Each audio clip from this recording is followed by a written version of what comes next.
highlights. Legacy Governor inaugurates Nigeria's first local government-owned radio station.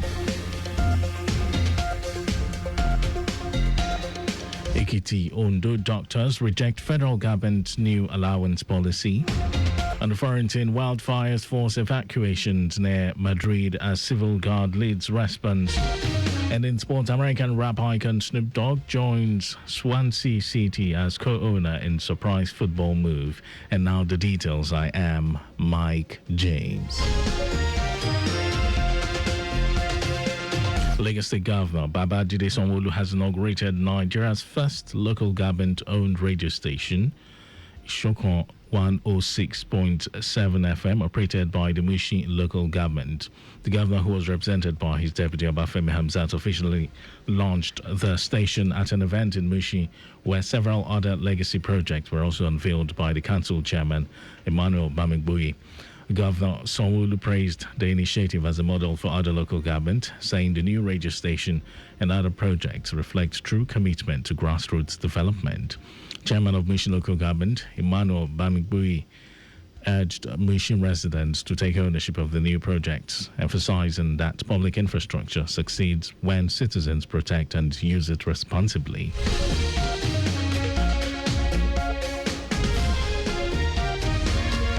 The Legacy government has renewed its call for greater investment in youth empowerment as part of activities marking the 2025 World Population Day.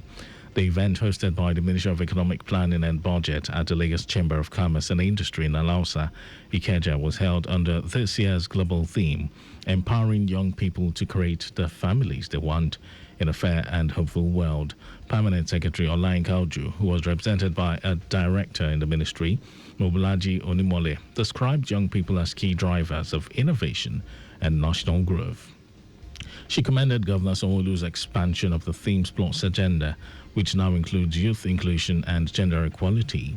Lagos Coordinator, United Nations Population Fund, UNFPA, Abigail Msemburi, pointed to economic hardship and lack of healthcare as major barriers stopping young people from building families.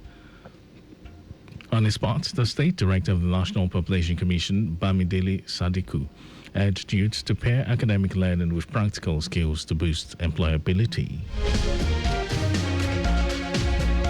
The Lagos State Christian Pilgrims Welfare Board has reiterated its commitment to community service beyond its core mandate of organizing pilgrimages.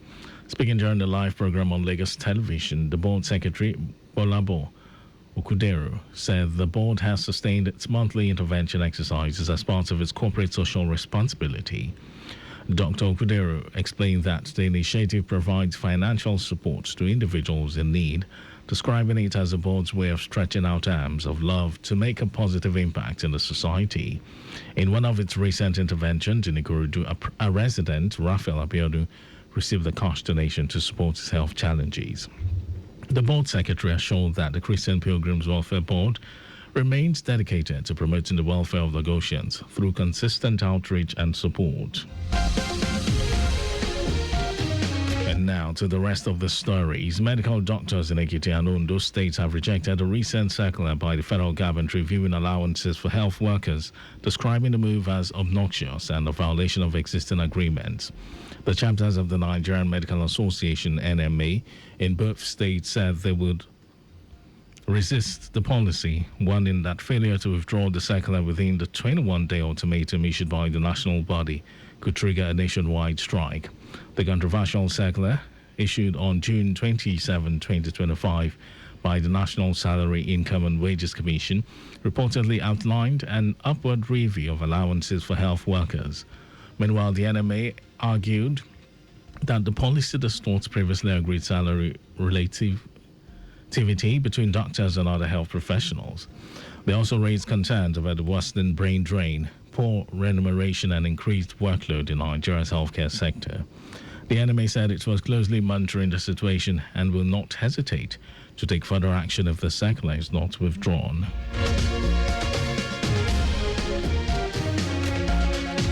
The National Association of Nigerian Students NANS has commended the Nigeria Police for its initiative in establishing response centers dedicated to addressing school-related emergencies across the country. Chief Press Secretary to the President of NANS, Michael Oyewole, in a statement, said the efforts demonstrated the police commitment to safeguarding the lives of students, teachers, and educational infrastructure, aligning with the federal government's Safe Schools initiative and the Renewed Hope agenda. The students' body applauded the Inspector General of Police, Kayode Egbetokun, for his visionary leadership and unwavering commitment to ensuring that schools remain sanctuaries of learning and growth. In some foreign news, wildfires in Spain's Toledo region have forced dozens of residents to evacuate, with the civil guard leading emergency operations. People living in Mentrida and Calipofado were ordered to leave their homes as fast-moving flames approached residential areas, burning through vast forested zones. Authorities say about 2,500 hectares have been scorched so far. Strong winds have worsened the situation, sending thick smoke drifting towards the capital, Madrid, raising air quality concerns. Firefighters remain on high alert as efforts continue to bring the blaze under control. And over to sports news. American rap icon Snoop Dogg has become a co-owner of championship side Swansea City. The club made the announcement confirming Snoop's investment alongside Croatian star Luka Modric, who also recently bought a stake in the Welsh team. Snoop Dogg, who last week appeared in the club's jersey launch for the 2025-2026 season, said he was drawn to Swansea's underdog spirit and working-class roots. The 53-year-old joins the club ownership group following a takeover last November by American businessman Brett Kavanaugh and Jason Cohen. With over 100 million followers on social media, Swansea hopes Snoop's global influence will boost the club's profile as it aims for promotion back to the Premier League. And that was our news at 12. Just before we go, always drive within the specified speed limit. You can follow us and like all our various social media platforms. X, Traffic Radio 961. Facebook, Lagos Traffic Radio 96.1 FM. Instagram, Lagos Traffic Radio 961. Subscribe and watch our news and programs on YouTube, Traffic Radio 961. And visit our website, www.trafficradio961.ng. You can also listen to Lagos Traffic Radio live on my Lagos app for timely updates.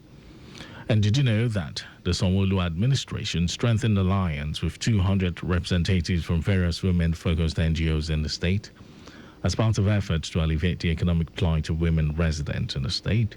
Well, you can get more details. It's on the Legacy Government website. To end the news, here are the highlights of the major stories. Legacy Governor Babajide Sanwo-Olu has inaugurated Nigeria's first local government-owned radio station operated by the Mushin local government. Medical doctors in Ekiti and Ondo states have rejected a recent circular by the federal government reviewing allowances for health workers, describing the move as obnoxious and a violation of existing agreements. We also told you that wildfires in Spain's Toledo region have forced dozens of residents to evacuate, with the civil guard leading emergency operations. In sports, American rap icon Snoop Dogg has become a co-owner of championship side Swansea City alongside Croatian star Luka Modric, who also recently bought a stake in the Welsh team. And for contact with the newsroom, send a message to info@trafficradio961.ng. That ends the news broadcast compiled by Adiraya Dou Olaya. My name is Mike James. Thank you, Lagos, for listening. Beautiful afternoon to you.